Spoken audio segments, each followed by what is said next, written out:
So, i-flex na rin natin yung bunga ng mga ubas natin. So, meron na tayo. Sana magtuloy-tuloy. Kasi hanggang dun sa taas, ayan guys, oh, as you can see, marami naman siyang buko dyan. So, ayan, meron pa dito. Sa side dito, ayan guys, oh. Pag nakita niyo yung mga ubas natin, ayan sila. Ayan. Ayun pa, oh. Ayan. So, sana magtuloy-tuloy. Ito pa. Ay, sorry. Ayan pa, oh, yung iba. Minsan kasi nauunahan ng ibon. Ayan, tingnan nyo sa taas. Ayan. May mga ano sila dyan. Ayan, oh. Bunga dyan.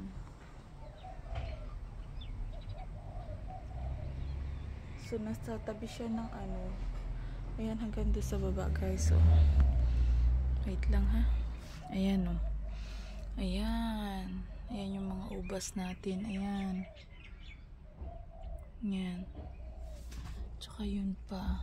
Natabi siya sa puno ng ano, ng chokos or sayote. Chokos kasi ang tawag nila eh. Sa atin kasi sayote. So marami siyang bunga ngayong taon. So sana magtuloy-tuloy kasi minsan nauunahan tayo ng mga alaga na, hindi naman natin alaga, yung mga ibon dito sa kapaligiran. So kaya na ano tayo, nauunahan. Ayan, oh. Ayan yung ating mga bunga. Nakakatuwa naman. Maraming bunga ngayong taon.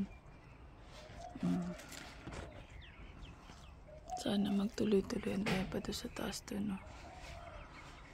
Ayan. Nakaano siya, nakasampa siya sa puno ng nectarine, guys. Ayan.